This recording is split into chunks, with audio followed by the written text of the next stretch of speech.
Talaga sa puso nilang kadiliman, nabibigyan po kayo ng mga pabahay. Why? Pakinggan nyo to. Nagulat ako sa sinabi. First time ko to narinig. At talagang nadudurog ang puso ko para sa inyo. During the budget hearing last year pala, sinabi nitong si Acuzar na, pakinggan nyo na, kayo na magdesisyon mga kababayan. Kayo na ang magdesisyon. Okay, here. Unang programa, yung mahihirap, tinatapo natin sa Op-City. Wow.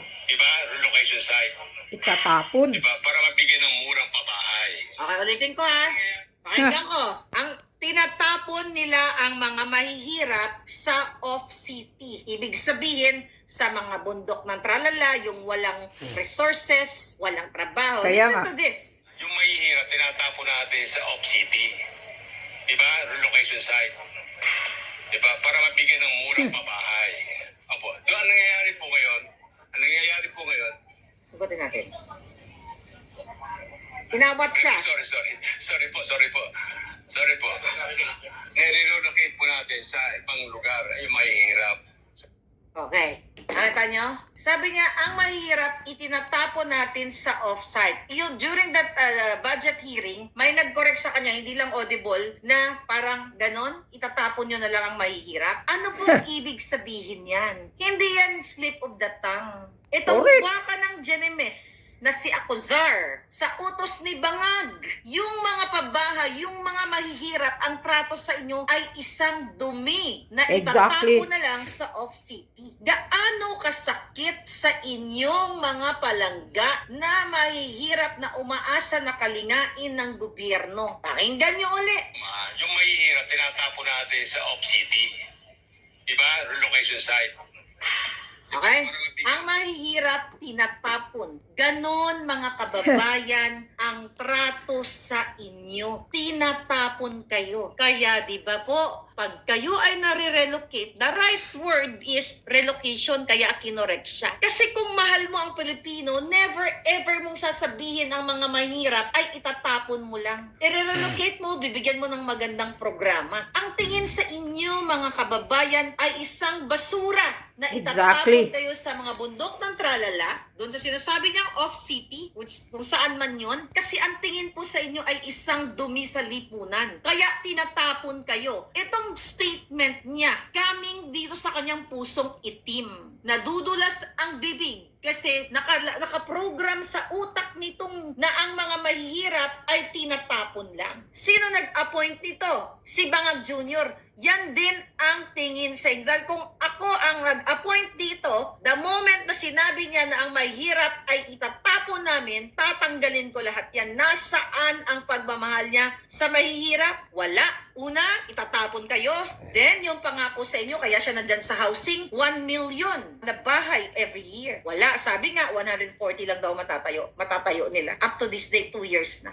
Papayag pa rin ba kayo, mga kababayan? Sobra na ang gobyernong ito. Ang tingin po sa inyo ay dumi sa lipunan. Wala po silang pagmamahal sa inyo o pagbibigay sa inyo man lang ng honor as a human being. Na Correct. pag kayo ay mahihirap at nangihingi ng mga libreng bahay sa government, ang tingin sa inyo ay basura. Unang-una, mga kababayan, hindi po nila pera ang binibigay dyan sa mga pabahay na yan. Kaya, di ba, itong Acuzar na ito, may conflict of interest. Sinabi ko na ito sa inyo last year na hindi dapat ina-appoint ang taong ito na ang business ay building houses or as a builder, konektado ang kanyang negosyo o komplikado dahil yung mga construction building dadaan sa mga opisina niya o sa opisina niya. The reason why, sinabi natin sa inyo, ayon sa Puting Ahas, planado po ito ni Lisa Tanas, ni Bangag Jr. na i-appoint yung mga dating dilawan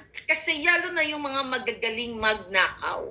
Multi-billion. Okay, 2022, yung half ng budget na yun from Pangulong Duterte, nasa kanila pa. Siyempre, di ba? 2022, 2023, 2024, wala silang na-achieve na 1 million na pabahay. At ang sabi pa po nila, mga kababayan, itatapon o tinatapon kayo. Kaming dito sa Nganga Bells niya, na itatapon kayo. Kayong mga milyon-milyong Pilipino, itatapon lang po kayo. Tama ba na ang tingin natin sa ating mga kababayan dahil sila ay salat sa yaman o napunta sa ganyang sitwasyon, ay tatratuhin mo na lang na mga basura? The fact na itong mga taong ito ay ito ang tunay na basura kasi sila yung nagnanakaw ng pera ninyo. Sila ang nagnanakaw ng kaba ng bayan.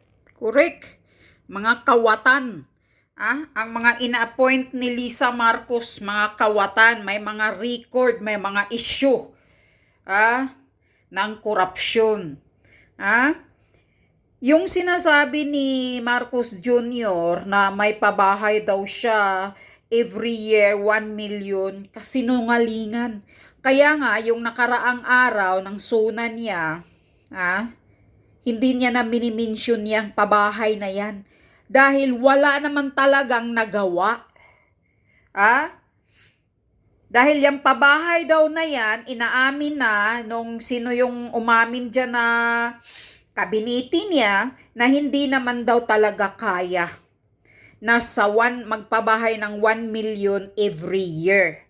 Hindi kaya dahil nga si Bangag na naginip lang, sinasabi lang noong nakaraang SONA, noong pangalawang SONA niya, na may ganito akong proyekto, may pabahay 1 million every year. So sa loob ng 6 years, mayroon akong 6 million. Pangarap lang niya yun. Naghalusinate lang si Bangag. Pero ang katotohanan, according kay political analyst, panaginip niya lang yun.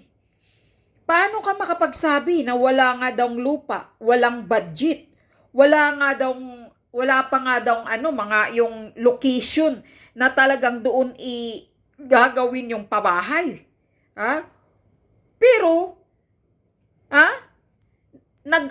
nasa panaginip na ni Kuting, sinasabi na agad niya nung nakaraan niyang SONA last year. Pero itong ngayon na SONA niya, nung nakaraang araw lang, third SONA niya, hindi niya na minimension yung pabahay na yan. Dahil alam niyang hindi na nangyayari tingnan nyo, ganyan ang presidente ninyo kabangag, ganyan kabudol, ganyan kasinungaling ang ginayupak na yan. Ganyan kayo gaguhin sa mga speech niya. Tingnan nyo, paano ka magsasalita?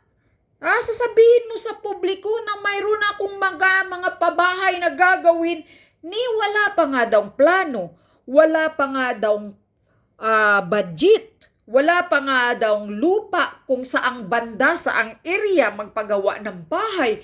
Pero si Kuting nakapagsalita na noong pangalawang SONA niya last year. Anong masasabi niyo sa ganitong utak? Matino ba ang utak ng presidenteng na to? Sabi pa nga ni PRRD, kung may balak kang gagawin na proyekto para sa taong bayan, huwag ka nang magpapriskon-priskon. Huwag mo nang sasabihin. Gagawin mo na lang. Pero itong Bangag na to, ang lahat ng sinasabi niya, puro kasinungalingan. Puro empty shell. Walang laman. Puro panluluko, pangbubudol. Para maaakit, kunyari ka mo, palakpakan naman yung mga himudpuit niyang mga magnanakaw din, sabi pa ni Oh my God. Kaya nga, laging tanong ni Harry Roque, nasa matino bang utak itong presidente na to? Talagang nakakahiya. Ngayon iba ang sinasabi, pero taliwas. Walang ginagawa. Puro lang kalukuhan, puro kasinungalingan. Kaya nga sabi ko, tumatanda siguro itong hinayupak na to sa kasinungalingan. Kaya itong mukha, nangingitim-ngitim na sa kapulburon siguro ng kupal na to. Ito pa. Sinasabi na ni Acuzar. Yang inassign ni Lisa Marcos daw yan si Acuzar. Nang inimbestigahan siya sa Senado last year. Anong sabi? Yung mga mahihirap ay itatapon sa off city. Tatapon kayo sa bundok ng hibok-hibok. So ang pagtingin sa inyo mga mahihirap ay talagang basura kayo ng bayan. Tapos ngayon magpapautok pa ba kayo sa ganitong gobyernong bangag. Kaya yung mga senatorial candidate na nasa linya ni Marcos Jr., please, taong bayan, wag nyo na yang ibuto dahil magkaparehas lang ang mga yan. Nakaupo naman yan noon sila. Ano bang nagawa nila sa bayan na para sa kabutihan at napapakinabangan ng taong bayan? Mayroon ba? Paulit-ulit na lang yung mga mukha na yan bumalik-balik ng kumakandidato. Wag nyo na yang ibubuto yung mga senatorial lineup ni Marcos Jr. Kahit andyan pa si Erwin Tolpo, si Frances Tolentino, ayan, bumabalingbing na kay Bangag. Dati sumisipsip kay PRRD, ngayon iniwan na si PRRD dahil sa sarili lang niyang pang-interes. Lahat yan, puro pansariling interes lang. Hindi talaga para sa kapakanan ng taong bayan ang pag-upo nila sa gobyerno. Kaya wag nyo nang iboto yang mga senator ni Marcos Jr. Tandaan nyo yan. Kasi kayong mga mahihirap, mga inaapi na nga kayo ngayon, itatapon kayo sa bundok ng hibok-hibok. Kahit hindi pa nga nagawa yung mga pabahay, puro kasinungalingan, pinagluluko lang kayo ng gobyernong bangag na to. Yan ang katotohanan.